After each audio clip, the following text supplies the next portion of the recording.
Thank you so much for joining us on Straight Outta Savannah. I am super, super excited. My guest, Jeanette Harrison, is here, and she is going to tell you exactly who she is and what it is that she does. So, Jeanette, take it away. All right, thank you so much for having me today on Straight Outta Savannah. It's been such an honor for me to be here, and I'm excited to be here today too. Yes. I am an author, an educator, and an entrepreneur, and not necessarily in that order. It depends on the day. A lot of days I spend being an entrepreneur. I'm kind of like a one-woman show. I do it all. And so that includes writing my books and publishing them and editing them. I actually had help last time. I had an assistant. She helped me. She did a fantastic job. And so this last book I wrote, it was called Bragging About You. And it's about learning about yourself, self-love, self-discovery, remembering about your own dreams, your own goals, and remembering how awesome you are. Yes. Yes. So what made you decide to write about that? Well, it was a series of events. And what started it is I was a faculty member for healthcare administration students, so many moons ago. And the students would come to class. I would do these icebreakers in class because the classes were short. So I only had like 5 to 8 weeks to get to know my students, get them to trust me, and get them all to like get along with each other and do well in the class, which is my primary goal, right? That's a challenge. Yeah. And they're supposed to be healthcare leaders. That's what they were in that program for, is healthcare administration, to be leaders in healthcare. And I would ask them, tell me something special about yourself. Like I would just ask them to go around the room and say, and a lot of times the students would say, there's nothing special about me, or I'm just like a student, or I'm just this person at the hospital that I work at, or they would say pass. And I was like, whoa, back up the truck. That's not okay. You're going to be a leader. You should be able to tell people, like, self-promote a little bit, brag about you. And so I came up with this little pamphlet that I created for my class. It was called My Brag Book. And that was the very beginnings of bragging about you. And the brag book, it was basically 5 or 10 pages. And it was like, list 5 things you're good at, list 5 skills you have, 5 times you've been recognized, which that one's hard for a lot of people because sometimes, especially when you're a leader, you don't always get recognized by the people around you because you're busy recognizing other people. Right. Yes. Your accomplishments or 5 things you're proud of. And so that was like how I started that. And I literally printed it out on my home computer on construction paper and cut it up and handed it out to my students. That was how that started. That is so neat. Yeah, and they liked it actually. Because it gets you outside of your, outside of your head of what you've been thinking about all day, and starts you thinking about more about yourself and your personal and professional development. Yes. And just like writing something on construction paper, sometimes it feels good. Like it reminds you of being a kid again. And yes. What you had as a kid, like, I'm so excited about life when you're a kid, and then you get older. Yes. Like, I have to get up and go to work today. So that's how the very beginning. And this is a big, long story. I'm sorry. But no, that's why we're here. Okay. Well, the next stage, fast forward a few years, and we had just bought our home in Green Valley, Missouri. And I was meditating in my backyard. So I like to meditate, which was really me drinking coffee and watching my dogs play and listening to birds and the wind and the trees. But it's super peaceful. And when I would be done meditating, I would get these like aphorisms and I would write them down. And so that's where the aphorisms in the book came from, was just from my meditating. And so I wrote them down. I read a lot too. So, it came from a lot of different sources. And so I wrote those down in the aphorisms. And then I have my own personal journal. And in my own personal journal, I was going through like my own personal crisis. I actually got divorced in 2020, July 2020, and moved 1,000 miles away here to Idaho. And we have so much in common. yeah. Yes, ma'am. Yeah. So it was that was a big undertaking. And excuse me. How do you feel though? How do you feel about that? Honestly, I feel like it was the right decision. And I don't have enough good things to say about Idaho. Like I couldn't say one bad word. People here have been so amazing to me, so kind here in the Boise metro. Like there's a saying here in Boise that it's Boise nice. Well, I don't know about nice, but genuine for sure. Like definitely very genuine, kind people all the time. And nice. So amazing. Yeah, I've been like, what's going on here? Why are people being so kind to me? I couldn't figure it out. I'm like, that's just, like they really have a sense of fairness and right and wrong and treating people the way they should be treated. So that is awesome. Yeah. That's awesome. Yeah, the thing is, the fact that you moved and you found community, that's amazing. Yeah, it is. And it's like not just like one person, it's several people. I have a woman here who was my neighbor, and she just befriended me right off. She was amazing. Yeah. It's really been really nice. So what made you decide to move to Idaho? I had family and friends who lived here, and I came for a wedding, a family member's wedding, and I had it kind of in the back of my mind that I might want to move here. And so I was checking the place out when I came out for the wedding, and I liked it then. It's not ugly. It's really beautiful here. So it's not, the Midwest is beautiful too, but in a different way. Ooh, yeah. I was gonna say I was gonna move to Omaha, Nebraska. Oh, I lived there before. When I left, I was leaving South Carolina, and I was gonna go to Omaha, Nebraska, because I had gotten a travel contract and I was gonna go. I was divorced, same thing. And yeah, when they said that it was -8, but it felt like -15, I said, that's a deal breaker. No. I said, I was in my 40s. I said, I have never experienced negative degrees, and I'm not going to start in my 40s. I'm not starting my 40s to experience that.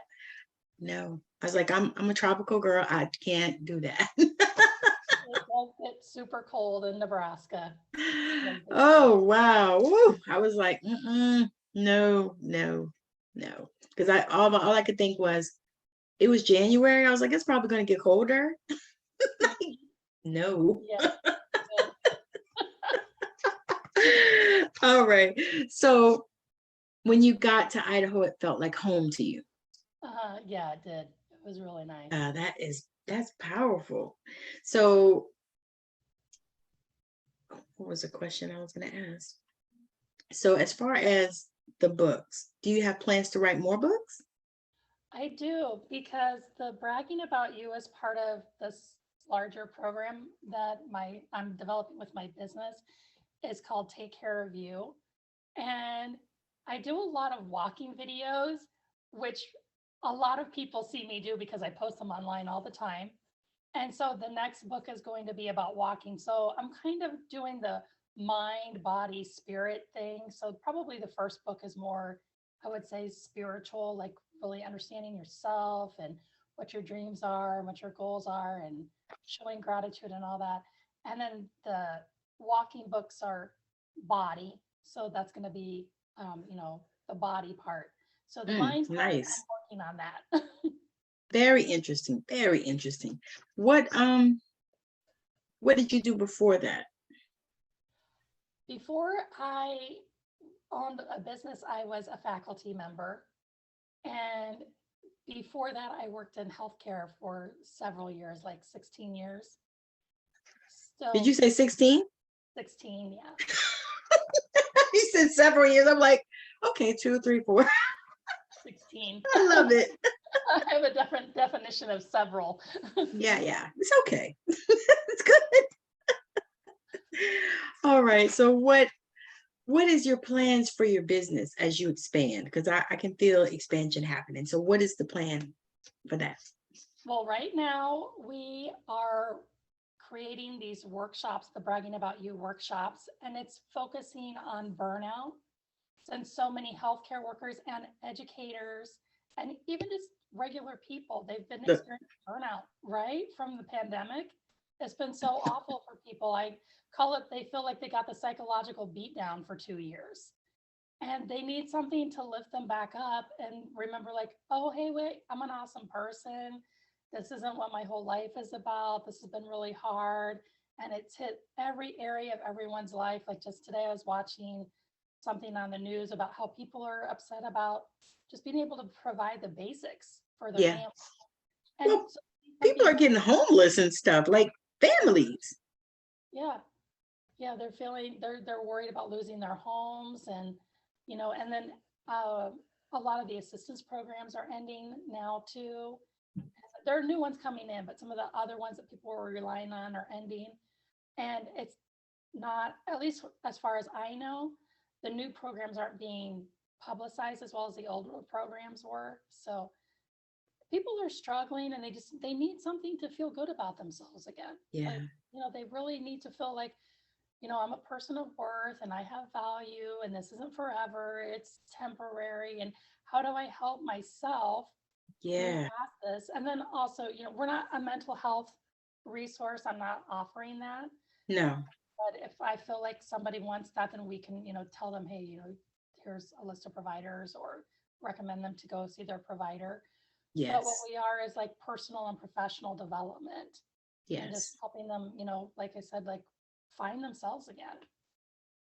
That is so good, because that burnout is serious and it's real, especially with healthcare. I'm noticing it in healthcare, in teaching, in social work.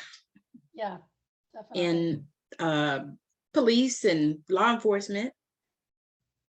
It's just crucial. And I'm watching this great resignation, in addition to people dying so young. So many people these days are killing themselves. Young people are killing themselves. Yeah. And it's staggering. And even not only that, this is what gets me is I looked on the Google, 54 years old, died, natural causes. 25-year-old died, natural causes. Something is not right about that. Right. There's nothing natural about dying that young. And I believe that a lot of that is based on the burnout, and, the people, they just not feeling good about themselves, and all this stuff that we've been going through, and all the ways that they want to keep us divided, and all of that. And people are feeling it, especially people that have mental health challenges. It's like, yeah, because I used to work in a detox mental health place in Arizona, and we used to get the people come through, that wanted to commit suicide and all that. And the wild thing is, after a while, you get to know, who's really feeling like they're suicidal and who just need a place to live, a bed. Mm-hmm. And it just, and I noticed that when the pandemic happened, both are equally sad that somebody needs to go. It really is that, you got to play like you're, you're going to kill yourself so you can have a place to sleep. Mm-hmm. But it was remarkable. And I started noticing, because I worked there at the beginning of the pandemic, and I started noticing that as that thing started going on, oh my God, the despair. We had people coming in that were like professors and stuff that were suicidal, and it was just something, just to see. It wasn't like, you looked and you thought, okay, maybe it's just this population, it's the homeless and the ones that are on heroin and all that, fentanyl and all the things that were going on. But it wasn't that. We saw all kinds of people come through, professional people, suicidal, and then really suicidal. So this program, I think, is going to be amazing for those that are in that space. Yeah, I think a lot of people lost kind of this sense of purpose and like believing in Yes. themselves because Yes. their work, so many people, their work helps define who they are. And then when Yes. you don't have that anymore, or their work doesn't become rewarding to them, like a lot of healthcare professionals, they go into healthcare because they want to help people. And it's such a rewarding career for them. But then when you go to work and you have your patients are yelling and screaming at you and And cussing you out yeah, and calling you names. yeah, Yeah. yeah, it's really challenging. And so this is, my way of kind of giving back to those people because I'm a public health person, but I wasn't working in the public health space when the Mm-hmm. pandemic started. So I started doing these walking videos and came up with this book. I'm like, what can I do to help the people who are doing this hard work? They're saving everybody's lives. And it seems like people forgot that they were doing that every day. And that's what they were doing. So how can we help them, feel better about themselves and keep them in our healthcare space, be in our education and in our communities, because they have a really amazing skill set that they gained from being in COVID and being on the front lines and working with people Right. that we need to utilize that. They give Yes. so much knowledge and skill and empathy and understanding the human condition. I'm telling you, and even with the point where you had people working in these places and they weren't letting people come see their people. I know People had to go to the hospitals alone. And to me, that is a terrible, terrible case. I tell people all the time, you should never let anybody that you know go to the hospital by themselves. Mm-hmm. No, somebody needs to be there because nurses are tired, they're burned out, they don't work, they're working them short, got too much to do. Yeah. Yeah, No. sometimes we forget nurses and doctors, they're people too. They have feelings and emotions, and sometimes they've had a really long day, and it's, Sometimes they had stuff going on in their life, right. That you can shut it off sometimes, but you can't always. Yeah. Because I must admit, when I was going through divorce, I just kept to myself because I didn't want to spear anything negative or anything like that. And I just kind of kept to myself. And so people, I just let it all out. I was like, right. Well, I was going to say, I didn't want to have verbal diarrhea on people, and I knew, I was like, okay. And so a few people knew, like my manager, she called me in the office. She goes, "What's going on with you?" And I was like, "Nothing." No, I went in the office and said, "What did I do now?" And she said, "Nothing." She said, "I want to know what's going on with you." She said, "Because there's something going on with you." And I said, "Well, what did I do to make you think?" She said, "It wasn't that." She said, "I just feel you." And she was one of the best managers that I ever had. And she was like, "I just feel you." And I broke down. I just started bawling. I was like, I'm going through this stuff, but she goes, yeah, she goes, because I noticed, she goes, you don't seem as happy, because I'm always happy, She goes, you don't seem as happy or whatever. And I was like, well, I am happy. I said, but I'm just working through some stuff. I got to navigate some things because I got these children that are, almost grown, but they still eat me out of house and home.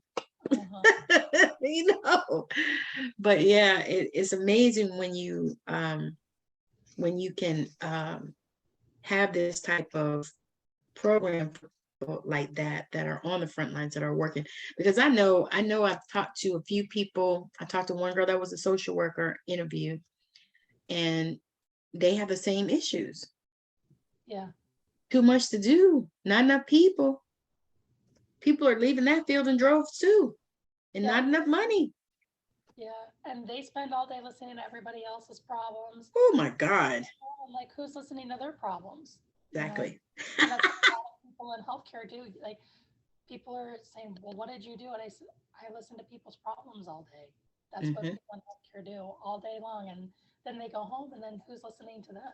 and maybe Yes. they can get to go home. What are they going to do? Tell the other people that they've been hanging out with at work all day, their problems, and everybody else, they've been listening to everyone else's problems all day. So it's challenging. It's really challenging. Yes, yes, yes, yes, yes, absolutely. So I had a question for you.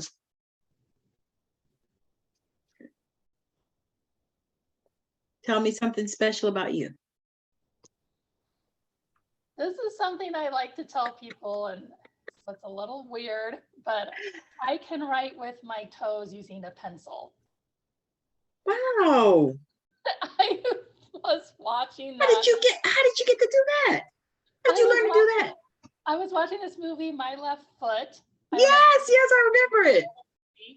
And he had a disability and he couldn't use his hands. And so he wrote with his foot. And I'm like, I want to see how hard this is. So I picked, and I have pretty flexible toes. So I picked up a pencil and I practiced a lot. It took me a lot. And I can write about like a kindergartner with the pencil with my toes. But I wanted to see, like, understand what that challenge was like for him and how hard it was for him to do that. And so I know how to write with a pencil using my feet. That is so cool. And just the thought that you thought about that when you saw that movie, because I saw that movie too. I think he didn't have hands or something, arms or something. Yeah, I remember that. He had some kind of disability where he couldn't use. I remember that because I thought that was so neat, that he could do that. And I actually have seen paint with their toes. Oh yeah, I have too. It was on, it might have been TikTok or something. I can't remember now, but yeah, she was painting with her toes. And I was like, wow, that is just so neat. I love stuff like that because it's like, wow, who would even ever thought? Well, she was like him. She had a disability and she had to use her feet to do stuff. But just to actually try that, it's like, wow. Because who would think that? It's like, I don't remember thinking that I want to try that. Maybe I was really bored. Right?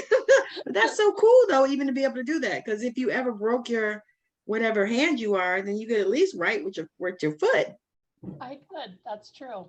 You know? I hope it never happens. But no, you don't want that to happen. But I did see a story about a guy. He was I think he was was he a football player, a basketball player? I think football.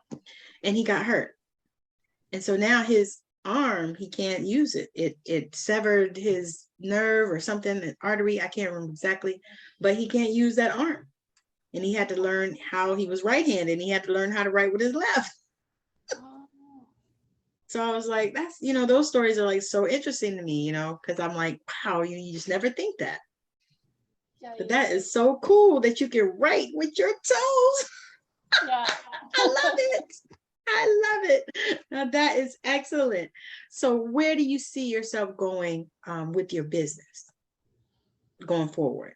Well, I want to get these workshops launched and then do the mind, body, spirit. So I have the walking thing, which I'm thinking is going to be pretty popular because I'm not a small woman. And so I've kind of inspired some other people who are, I'm not like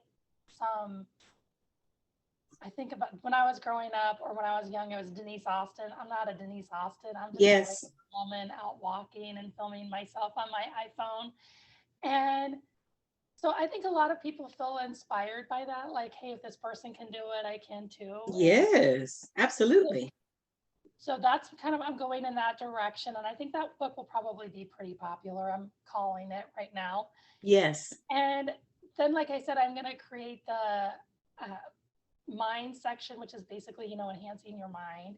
And for me, that's important too, because I'm a middle-aged woman and I can see I don't feel as sharp as I used to be. Yeah, right.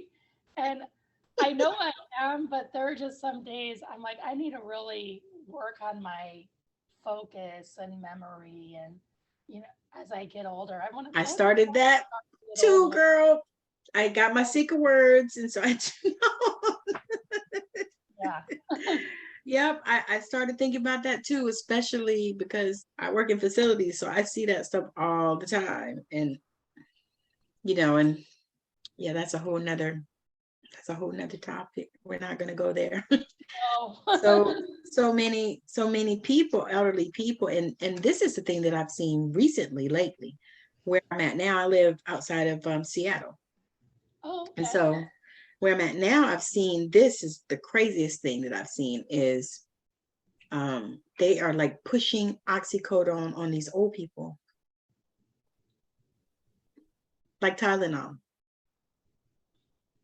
That makes me sad. Yeah, me too. When I saw it, you know how you start looking and you say, something, this is a pattern, something is going on here. Hmm. And I was talking to a friend of mine and she was like, yeah, she was like, they're trying to kill them because they're living too long and costing them too much. I was like, that is horrible. Because I have like, the reason I thought about it, I have like a 90-some-year-old resident that they put on like 15 milligrams of oxycodone. I said, something is not right about that. That is not right. No. Not right. They didn't used to do that. But all of a sudden, here we are. Here we are. So it's like, okay. But I'm just this thing. I'm just excited about these workshops Yeah, on I think burnout. that people really like the burnout and Yeah. walking and exercise, and both of those help you stay focused and stay sharp. And Yes. it's not just for, I don't want to make it sound like it's just for older people, it's for younger people too, because a lot of even young people, I've been reading about the quiet quitting, which I don't know really know anybody doing that, but the millennials quiet quitting, or people just feeling overwhelmed or exhausted by life right now, and just like they're not focused or whatever. And like you mentioned, some their mental health issues are coming to surface. And a lot of that has to do with focus too. So getting yours back to yourself. That's Right. really what this is about. Because that's what I needed when I got my divorce and I moved out here. I was by myself and I'm like, I don't even know who I am anymore. Exactly. When I started doing this, I'm like, okay, well, this is who I am. This is what I love. This is what I enjoy. This is Yes. what I'm grateful for. These are my dreams. These are my goals. See, and that's the thing. It's like, because that's what I was saying earlier, and I lost my train of thought talking about that. the you had younger people. Like I had somebody in their 50s and in their early 60s in the home. Can't even, some of them not even nowhere in the mind. Young. And I'm like, something's wrong with this. This is just not right. Yeah. And for me, I started really diving in and studying because I was like, something has to give. I don't know what it is, but I know that I'm here to help it, give, because we have to do this. I mean, we have to get people at a place where they are feeling good about themselves, Hmm. and they're feeling good just in general, because people just aren't, especially with everything that has been going on. And every time you turn around, there's a new something coming out. And what is it, the monkeypox and the the whatever, the Omicron, or Yeah. there's something always coming, and it's like, oh my God, what is going on here in the world? Mhm. What are we doing? Yeah. Well, monkeypox has been around. What they don't tell you is monkeypox has been around for decades, actually. And I knew that. I knew that because I saw something about it a long time ago. But I was like, is that something that's new? Yeah. Kind of like AIDS. Yeah. AIDS was around since like the 50s. Yeah. And then people started getting it and they're like, oh, wait, what? AIDS, it's a new thing. No, it's not. No, it's not new. It was around, yeah. All right. So I am so excited. This has been so freaking amazing. What I want you to do, Jeanette, is let the people know how they can connect with you. Where are the best spaces to connect with you? The best places to connect with me are on LinkedIn. I think that's how I met you, Tammy, is on I think LinkedIn. so. I was like, because I think we went round and round a couple of times trying to get this thing done. Yeah. So I'm on there as Jeanette Harrison, MPH. And then you can follow my business if you want to learn more about bragging about you and the burnout and things like that, how healthcare works. And it is on, actually on Twitter, I'm JR Harrison MPH also. And on Instagram, it's how healthcare works. And on TikTok, I'm on TikTok and Facebook. And then I have a website, www.howhealthcareworks.net. Sounds like a plan. And all of those details will be in the show notes as well, that we click the links and all that in order to connect with Miss Jeanette, because she is amazing. She is a wealth of knowledge. I have appreciated her being here and sharing. I am so excited for her workshops, Burnout. I cannot wait. Even the books too, because I'm like her. I love to read. I got books everywhere. I bet. I was gonna say, I got a whole bunch on my bed, and my husband would come home and say, "Baby, did you miss me?" I said, "Yeah." I said, "Why you ask?" He said, "Because you got all these books on my side." The books kept me company. Yeah, I was like, they kept me company. I laugh. I said, "You got books everywhere," and then I have Audible books, 50,000 of them on there, it seems like. And every time I look up, I say, "Oh, I'm gonna get this one." When I get the credit, I'm like, "I'm gonna get this one," and I get that one. Still got all these other ones to listen to. Like me, yep. I have the same thing. I have a list of books to listen to. Yes, I mean that, and then also, there's books on YouTube. Oh no, I did not know there were books on Yes. YouTube. Oh my. Yes, lots of them. You can go on YouTube and listen to almost anything. So yeah. Oh, so super excited. This has been a blast. I've enjoyed this show, and Miss Jeanette is just, I love her. So much, I appreciate it. Yeah. It's been so amazing. But yeah, so we are going to call it done, this one, and make sure that you are joining us on Straight Outta Savannah, anywhere that you can listen to it. It'll be on Anchor, it's on Spotify, it's on Amazon Music, it's on iHeartRadio, it's on Listen Now, Radio Breaker, Google, Apple, all over. All these places you can listen to it. So super excited about that. And wherever you're listening to it, make sure that you subscribe to wherever it is. Also, it'll be on YouTube as well. It's going to premiere on YouTube on the 8th of October. It'll premiere on YouTube as well as mupoentertainment.com. So, and I'll share all of that stuff in the details. Miss Jeanette, any last words for our viewers? Just take care of yourselves. Make sure you give yourself a hug if you feel like you need one. And yes, that's awesome. Remember, you're awesome every day. Yes. Remember Stuart Smiley, how he'd look in the mirror and say how amazing he is, but you're amazing. Yes, I love it. I love it. That is so amazing. So thank you so much for joining us on Straight Outta Savannah. Bye now. Thank you so much, Tammy. Bye-bye. You are so welcome.